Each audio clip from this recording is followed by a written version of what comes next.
Hello my dear students, welcome back to my class where every learning is enjoyable. और आज हम पढ़ेंगे हमारा नया टॉपिक जो है electric potential due to a charge spherical shell, और फिर उसके बाद हम पढ़ेंगे electric potential due to a charge non conducting sphere. तो आज के जो ये हमारे दो टॉपिक रहेंगे। तो फर्स्ट आज का टॉपिक हमारा electric potential due to charge spherical cell.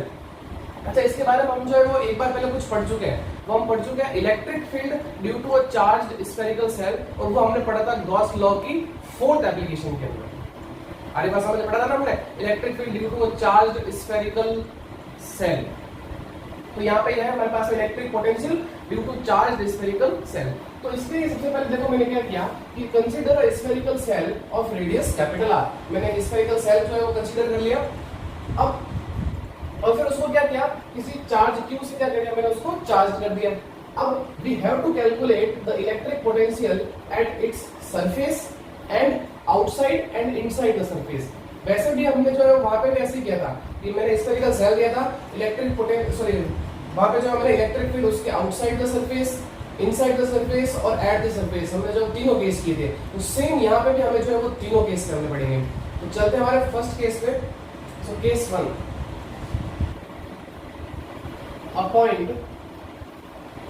a point outside the spherical cell,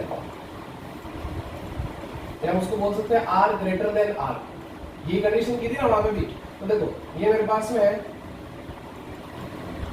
ये है कोई एक charge spherical cell.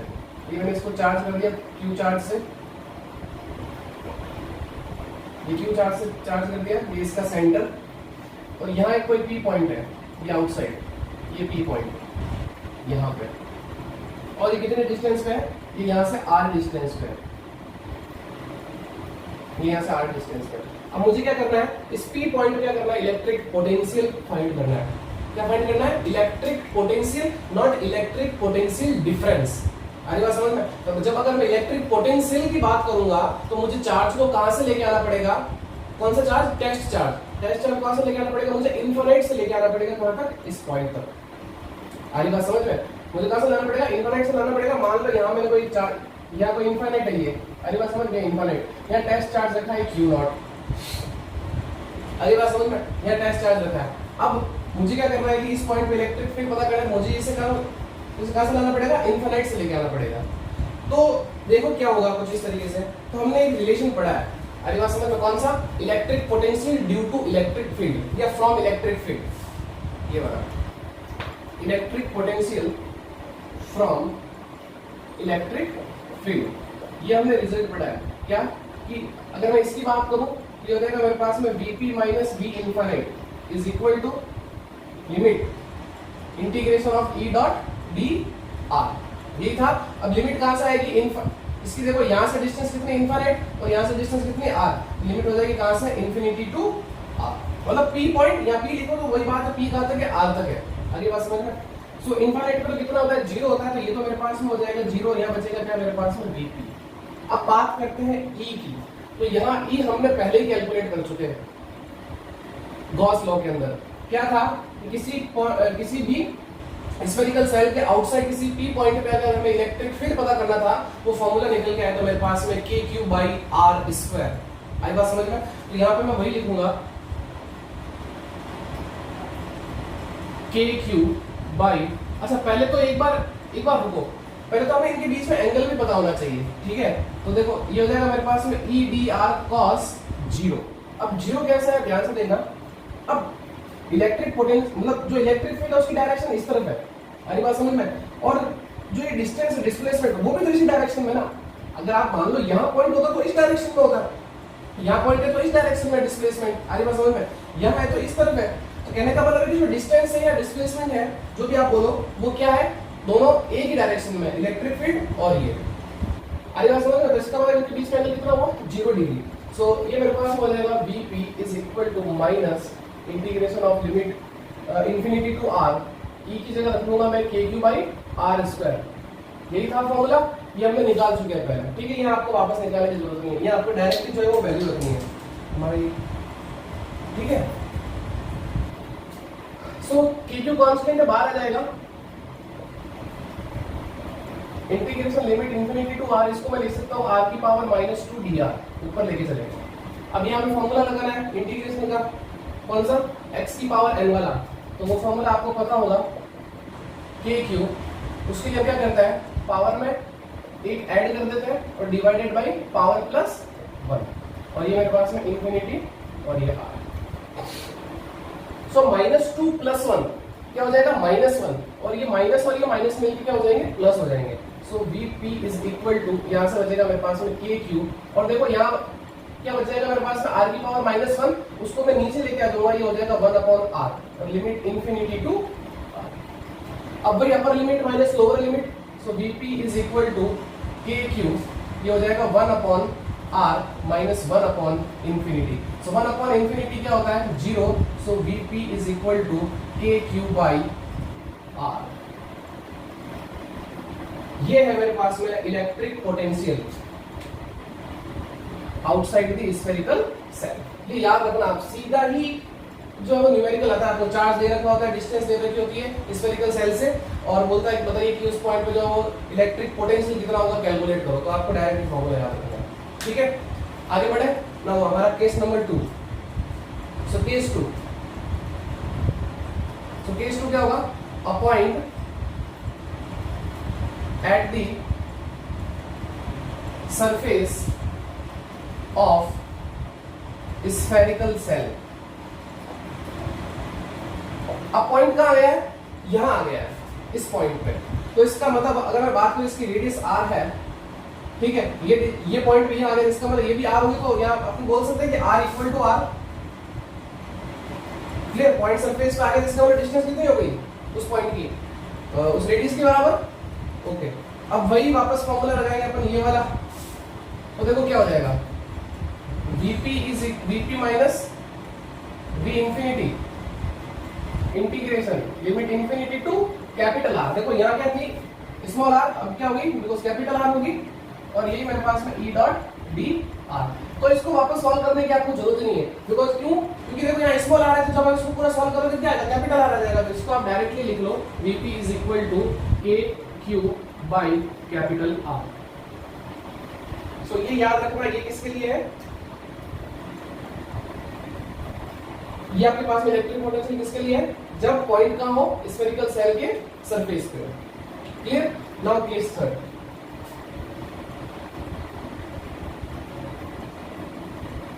A point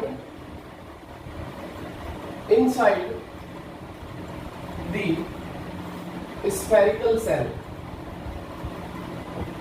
spherical shell यानी हम इसको बोल सकते हैं r लेस देन r, ये वाली कंडीशन। तो इसके लिए मैं डायग्राम बना लेता हूं एक,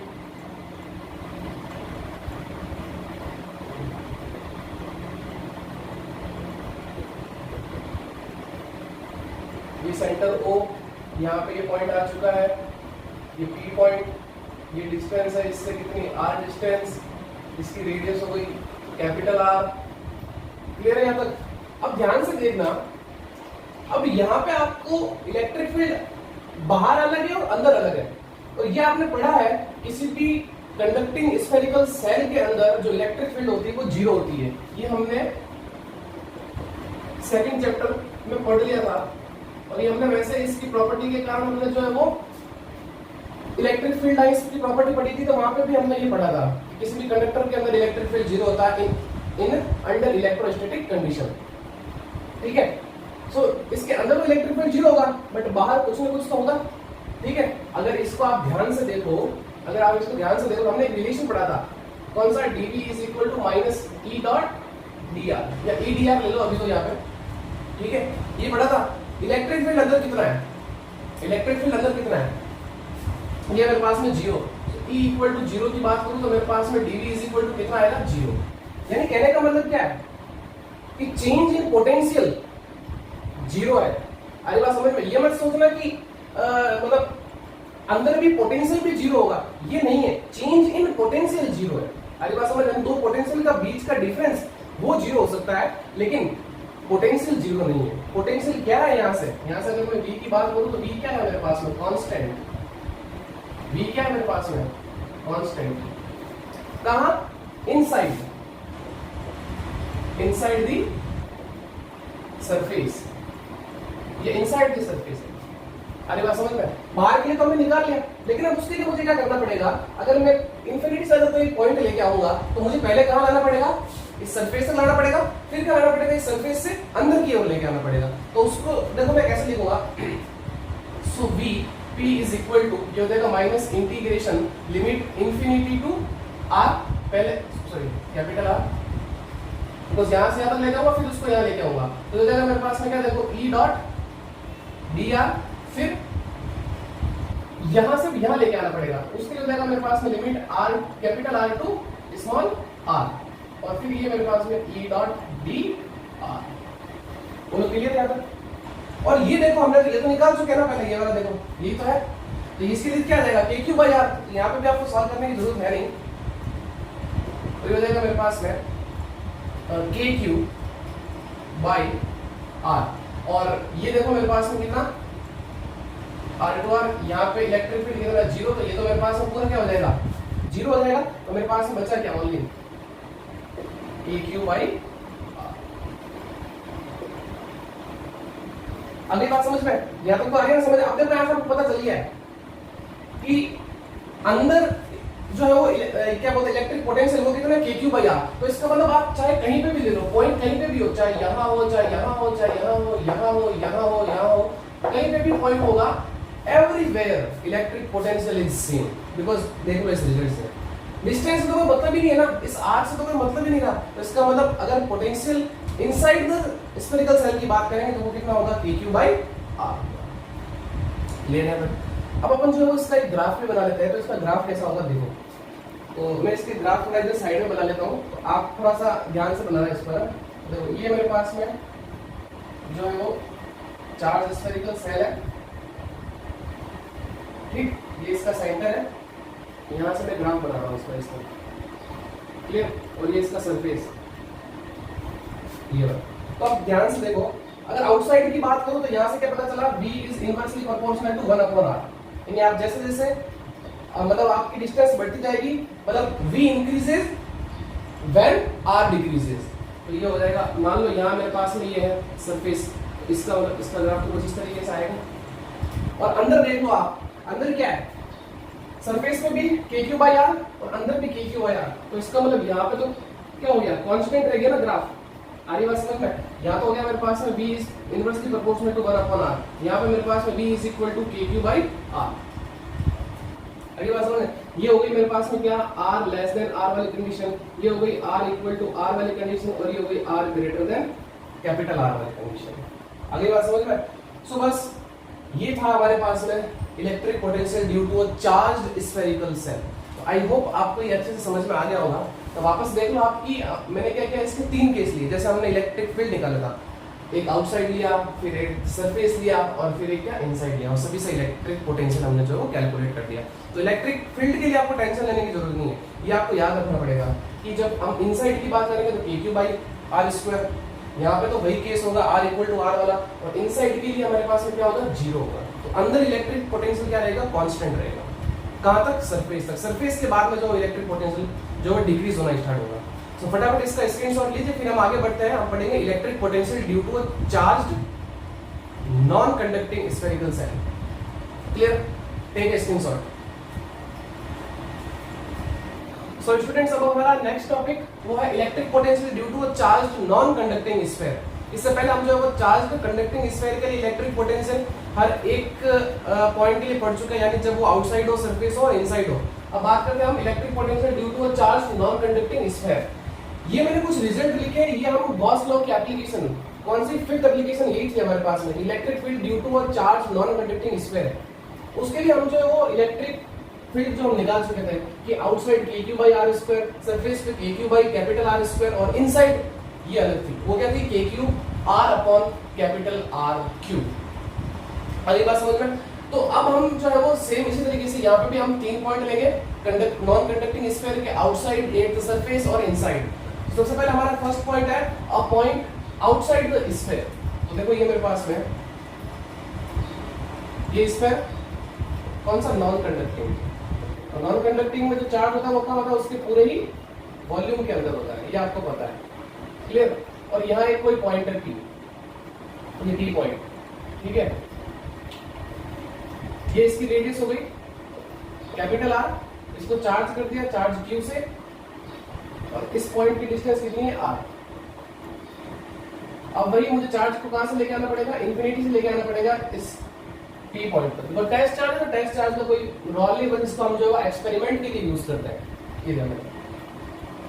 सो भाई वापस electric potential at point P, Vp minus V infinity is equal to minus limit integration limit infinity to small r, और फिर हो जाएगा मेरे पास में ये E डॉट डी आर। अगली बात समझ में? तो सेम केस रहेगा, ये फर्स्ट टू केस जो है ना वो सेम रहेंगे जो हमने अभी जस्ट पहले पढ़ा है। तो इसको कर लेते हैं अपन। तो ये मेरे पास में v इंफिनिटी 0 हो जाएगा, so Vp is equal to, ये मेरे पास में भाई integration limit infinity to r e dr cos 0, और cos 0 1 हो जाता है, e की वैल्यू। अब देखो पॉइंट का आउटसाइड है ना, अरे बस समझे, पॉइंट का आउटसाइड है, तो आउटसाइड के लिए मैं क्या यूज करूंगा, kq by r square. So infinity to r kq by r square, और फिर ये dr। So Vp is equal to minus kq को बाहर ले लेता हूं मैं, integration limit infinity to r, और इसको लिख सकता हूं r की पावर -2, ये r स्क्वायर है, r की पावर -2 और फिर dr। अब भाई इसका इंटीग्रेशन करना जो हमने अभी थोड़ी देर पहले किया था। So Vp is equal to, ये हो जाएगा माइनस kq और r की पावर -2 + 1 अपॉन -2 + 1, लिमिट लग जाएगी infinity to small r।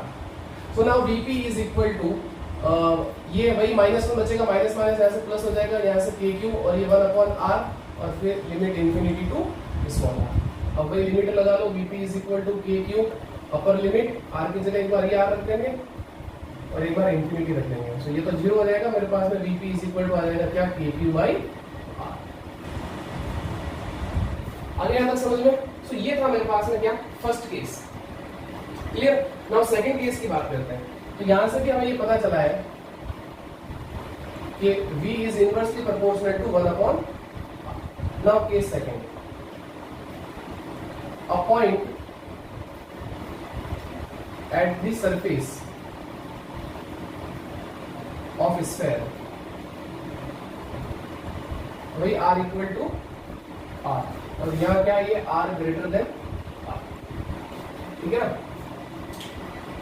Same condition रहेगी, वही रिजल्ट आएगा हमारे पास में, यानी कि Vp minus V infinity is equal to minus limit infinity to capital R E dot dr। इसको आपको सॉल्व करने की जरूरत नहीं है, बिकॉज स्मॉल r की जगह क्या आ जाएगा, कैपिटल R आ जाएगा। देखो लिमिट भी तो सेम है, infinity to small r infinity to capital R।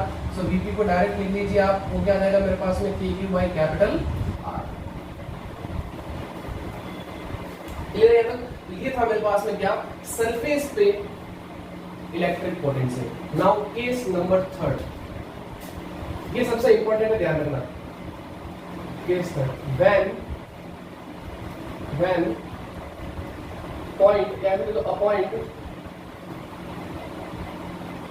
Is out inside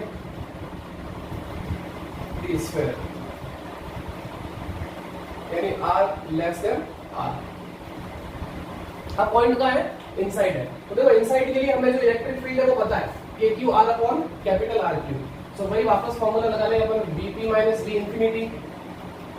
अच्छा देखो, पहले तो इसके लिए मैं डायग्राम बनाता हूँ। इनसाइड के लिए मैंने डायग्राम बनाना जरूरी है।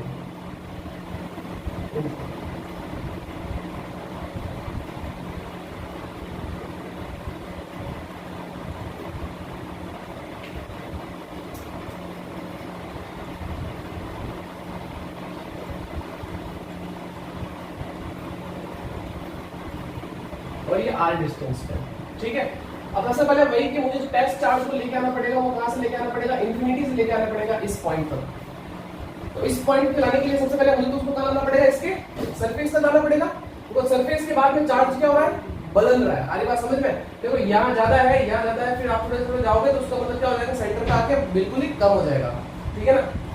तो यही मैं यहाँ पे कह रहा था कि पहले यहाँ तक आएगा तो उसको जो इलेक्ट्रिक फील्ड अलग मिलेगी, अंदर आने पे उसको इलेक्ट्रिक फील्ड अलग दिखेगी। तो इसलिए यहाँ पे मुझे क्या करना पड़ेगा, इसको जो है वो ब्रेक करना पड़ेगा। तो पहले तो मुझे पोटेंशियल निकालना पड़ेगा कहाँ तक, यहाँ तक लाने में, और फिर उसको यहाँ से यहाँ लाने में जो है वो मुझे इलेक्ट्रिक पोटेंशियल वो अलग से निकालना पड़ेगा। तो इसका मतलब क्या करूंगा, दोनों को मैं ऐड कर दूंगा। तो मेरे पास में जो ये आएगा वो आएगा, देखो कैसे, इसमें आप लिख देता हूँ, Vp is equal to minus integration limit infinity to capital R, वो आ जाएगा मेरे पास में ई डॉट डी आर, और वही माइनस लिमिट अब कहां से, आर से यहां तक लाना पड़ेगा, तो कैपिटल आर से स्मॉल आर, और वो आ जाएगा मेरे पास में ई dot D are.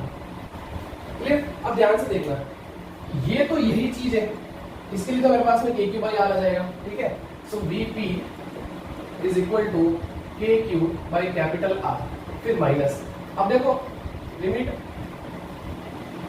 Capital R to small r. अब ये कहाँ है, देखो ये कौन सा इलेक्ट्रिक फील्ड है, अंदर वाला, और अंदर वाला इलेक्ट्रिक फील्ड क्या है मेरे पास में, के q are upon capital R cube, और फिर ये मेरे पास में डी आर। तो एंगल इनके बीच में 0 हो जाएगा, वो आप समझ लेना इस चीज को, ठीक है ना। अब किसके रिस्पेक्ट में हम करेंगे इंटीग्रेशन, आर के रिस्पेक्ट में, तो इस आर को ही सिर्फ आपको अंदर रखना है, बाकी सबको बाहर ले लो। सो Vp is equal to k q by R minus k q by are Q. अब देखो आर का इंटीग्रेशन क्या होगा, पावर में एक ऐड कर दो डिवाइडेड बाई पावर प्लस 1, तो ये हो जाएगा मेरे पास में आर स्क्वायर बाई 2, बिकॉज इसकी पावर कितनी 1 है ना, इसकी पावर 1 है, सो 1 में 1 ऐड करेंगे तो 2 हो जाएगा, और डिवाइडेड बाई पावर प्लस 1, ठीक है। तो आर स्क्वायर बाई 2, इसको हटा दो, इसको क्यों लिख रहा हूं मैं, अब लिमिट लगा लो कैपिटल आर से स्मॉल आर।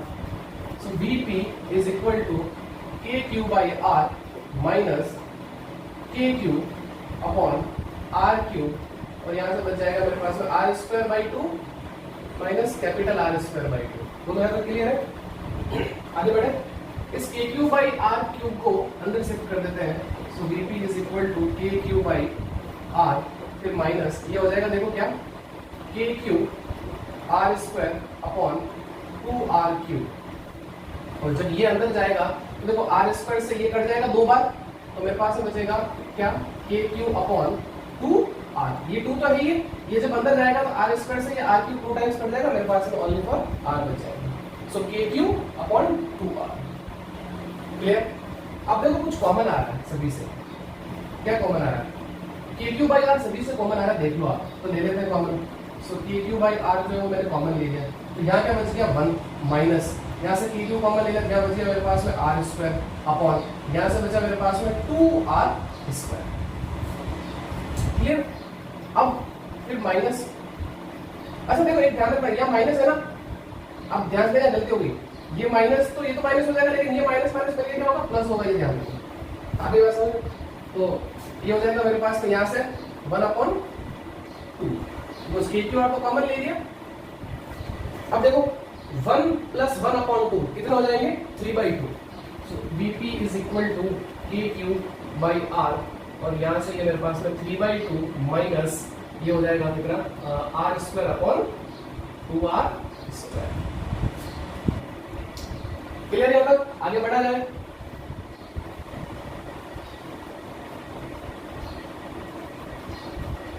अब ध्यान से देखो, एलसीएम ले लें इसका, तो क्या एलसीएम आएगा 2 आर स्क्वायर। सो ये हो जाएगा मेरे पास में Vp is equal to k q by are, और 2 आर स्क्वायर इसका एलसीएम आ जाएगा, तो देखो 2 से 2 कैंसिल आउट हो जाएगा, ये हो जाएगा मेरे पास में 3 आर स्क्वायर, और फिर माइनस स्मॉल आर स्क्वायर, ये तो बचेगा। अब इस आर को इधर ले आता हूं मैं, so Vp is equal to k q, ये हो जाएगा 3 R square minus small r square divided by 2 R cube. ये है मेरे पास में इलेक्ट्रिक पोटेंशियल का formula inside the non conducting spherical shell, charge non conducting spherical shell, ये आता है। क्लियर? अब एक कभी कभी एक रिजल्ट पूछा जाता है एग्जाम में, आपको प्रूव करने का भी बोलता है, आपको प्रूव करने का ये बोलता है कि प्रूव करिए कि जो सेंटर पे इलेक्ट्रिक पोटेंशियल होता है वो सरफेस के इलेक्ट्रिक पोटेंशियल का 1.5 टाइम्स होता है। ये जस्ट इसी के आगे का प्रोसेस है, ये कभी भी पूछा जाता है कि prove that the electric potential at the centre is 1.5 times at the surface of non conducting spherical shell. तो देखो कैसे, अगर मैं पूछूं कि ये पॉइंट कहां गया, ये वाला पॉइंट अगर सेंटर पे आ जाए तो इसका मतलब r इक्वल टू कितना हो गया, 0 हो गया। When point when point P at the centre of sphere, तो उसके लिए मेरे पास देखो क्या हो जाएगा, r इज इक्वल टू 0 हो जाएगा, उसके लिए r इक्वल टू 0 हो जाएगा। तो देखो यहां मैं r इक्वल टू 0 रखूंगा, ये तो पूरा 0 हो गया मेरे पास में, ठीक है, ये तो 0 हो गया। अरे ये वाली वैल्यू तो पूरी 0 हो गई, तो मेरे पास में क्या बच गया, देखो Vp is equal to KQ और यहां से 3r² डिवाइडेड बाई 2r3। तो देखो ये कट जाएगा, ये तो 2 टाइम्स कट जाएगा, यहाँ पे 1 बचेगा ओनली। तो देखो 3/2 को तो मैं बाहर ले लेता हूँ, 3/2 को मैं बाहर ले लेता हूँ, और फिर क्या बचेगा मेरे पास में KQ बाई कैपिटल R। अब ध्यान से देखो, क्या ये जो KQ बाई कैपिटल R है वो यही तो है, कहाँ पे, सरफेस पे। आगे बात समझ में, कहाँ पे ये, एट द सरफेस। तो इसको मैं ऐसा लिख सकता हूँ, यहाँ पे मैं VP ना लिखे इसको VC करता हूँ, बिकॉज सेंटर पे निकाल रहा हूँ, इसलिए यहाँ पे सेंटर पे निकाल रहा हूँ। सो VC इज इक्वल टू 3/2 कितना होता है, 1.5, और ये क्या हो जाएगा, सरफेस, बिकॉज सरफेस में मेरे पास इलेक्ट्रिक पोटेंशियल क्या होता है, KQ बाई R। तो यहाँ से अपन प्रूव भी कर सकते हैं कि सेंटर पे जो इलेक्ट्रिक पोटेंशियल होता है वो सरफेस के इलेक्ट्रिक पोटेंशियल के 1.5 टाइम्स होता है। क्लियर है यहाँ तक? सो फटाफट इसका स्क्रीनशॉट लीजिए। सो स्टूडेंट्स, अब बात करते हैं हम जो हम आपने अभी जो है वो डेरिवेशन की है कि electric potential due to charge non conducting spherical shell, उसका जो ग्राफ बनता है हर एक पॉइंट के लिए वो कैसा बनता है, तो ध्यान दो इधर दिया। तो ये मेरे पास में क्या थी, एक charge non conducting spherical cell, इसकी रेडियस r, और ये मैंने ग्राफ इसका बना रहा हूँ, ठीक है। तो ये तो देखो इसका क्या हो गया, सरफेस हो गया, और ये मैंने कुछ रिजल्ट दिखे जो हमने अभी निकाले थे। आउटसाइड निकला था KQ by small r, surface में निकला था KQ by capital R, inside ये फॉर्मूला, और जो सेंटर पे था वो कितना था, 1.5 तक इसका सरफेस का। तो मुझे ये बताओ, सेंटर पे जो ये इलेक्ट्रिक पोटेंशियल है वो सरफेस में कितना 1.5 टाइम्स है, इसका मतलब सेंटर पे ज्यादा है। सेंटर पे ज्यादा है, इसका मतलब ये सेंटर मान लो इसका, आधी बात समझ में, ये सेंटर है, तो सेंटर पे ज्यादा है और ये सरफेस का, तो कुल मिला के ग्राफ, अब जैसे जैसे आप सेंटर की ओर जाओगे तो ग्राफ की वैल्यू क्या है, KQ बाई R, ये तो हट जाएगा, तो इसका मतलब क्या है, मेरे पास वो कम होता जा रहा है ग्राफ। आधी बात समझ में, ग्राफ क्या हो रहा है, डिक्रीज हो रहा है, सेंटर पे ज्यादा है ना, इस तरीके से ग्राफ बनेगा। आधी बात समझ में, इसको मैं ऐसा बना देता हूँ, सेंटर पे जो ग्राफ है वो ज्यादा है किससे, सरफेस से 1.5। तो मान लिया मैंने ये सरफेस पे ये है KQ बाई R, ये सरफेस पे, और सेंटर पे 1.5 ज्यादा, तो इसका थोड़ा सा ऊपर से जाएगा ग्राफ, ये कुछ इस तरीके से। अब फिर उसके बाद में ये कौन सी आगे कंडीशन, आउटसाइड, और आउटसाइड मेरे पास में क्या है, KQ बाई R, तो ये कुछ इस, तो इसका ग्राफ जो है वो कुछ इस तरीके से होगा। आगे बात समझ में, ठीक है, आगे बढ़ते हैं। एक एग्जांपल मैंने लिया है, इसको करते हैं। A solid non conducting sphere of radius 10 centimetre. तो इसका मतलब यहां से आपको जो है वो इस नॉन कंडक्टिंग स्फीयर की रेडियस दे दी कितनी, 10 सेंटीमीटर, ठीक है। इसको मैं बदल देता हूं मीटर में, तो कितने हो जाएगी, 0.1। क्लियर है तक? अब बोला है कि चार्ज विथ, ये चार्ज ये आपको दे दिया Q, वो कितना दिया, 3.2 × 10⁻⁻19। अब बोला कि determine the electric potential at a point from its centre a distance of, पहला बोला 14 सेंटीमीटर। अब मुझे बताओ 14 सेंटीमीटर सरफेस पे होगा, सरफेस के बाहर होगा या सरफेस के अंदर होगा। पहली बात तो रेडियस जो आपका स्फीयर होगी कितना 10 सेंटीमीटर का है, तो 14 सेंटीमीटर का आएगा, आउटसाइड आएगा। तो इसका मतलब फर्स्ट जो है वो मेरे पास में क्या, R is equal to 14 centimetre. Clear? So ये आ जाएगा मेरे पास में कितना, 0.14 मीटर। क्लियर? अब भाई आउटसाइड के लिए जो फॉर्मूला है वो क्या है मेरे पास में, KQ बाई स्मॉल r। तो V आउटसाइड K की वैल्यू आपको पता है 9 × 10⁹, Q की value 3.2 × 10⁻⁻19 divided by R, R कितना 0.14। सॉल्व करना इसको, ये आपका काम है, ये मेरा काम नहीं है। मेरा काम है आपको कॉन्सेप्ट को क्लियर करना, तो ये कैलकुलेशन आपको करनी है। नो सेकंड क्या है, 10 सेंटीमीटर। इसका मतलब ये तो R इक्वल टू R हो गया ना, 10 सेंटीमीटर यानी 0.1 मीटर। क्लियर? अब भाई V सरफेस, बिकॉज पॉइंट का आ चुका है सरफेस पे, तो KQ by capital R, K की वैल्यू 9 × 10⁹, Q की वैल्यू 3.2 × 10⁻⁻19, R की वैल्यू आपको पता है 0.1। सॉल्व करोगे इसको, आंसर आ जाएगा आपके पास में बोल्ड के अंदर। क्लियर? नाउ थर्ड क्या है? R इक्वल टू 4 सेंटीमीटर, तो ये कहाँ आ गया? इनसाइड आ गया ना, 0.04 मीटर। ये कहाँ है? इनसाइड। ये कहाँ है? At surface. और ये वाला पॉइंट कहाँ है? कहाँ है? ये रहा, ये आउटसाइड। क्लियर है? तो कुछ नहीं करना, अब आपको ये वाला फॉर्मूला लगाना है। कहाँ है? ये वाला इनसाइड के लिए। इनसाइड के लिए फॉर्मूला क्या है? के Q 3r² minus small r² upon 2r³। सारी वैल्यू आपके पास में रख दो। k की वैल्यू 9 × 10⁹, q की वैल्यू 3.2 × 10⁻19, 3r की वैल्यू 0.1 का स्क्वायर माइनस ये r कितना दिया आपको? 0.04 का स्क्वायर, फिर डिवाइडेड बाय 2, r की वैल्यू 0.1 का क्यूब। तो फिर आप इसको सॉल्व करोगे तो आपके पास में आंसर आ जाएगा वोल्ट का। ठीक है? सो बस आज की क्लास में इतना ही। मिलते हैं नेक्स्ट वीडियो में, हम पढ़ेंगे potential energy of a system. तो थैंक यू, बाय बाय। और इसी तरह के चैनल को लाइक करिए, शेयर करिए और सब्सक्राइब करिए। मिलते हैं नेक्स्ट वीडियो में, तब तक थैंक यू।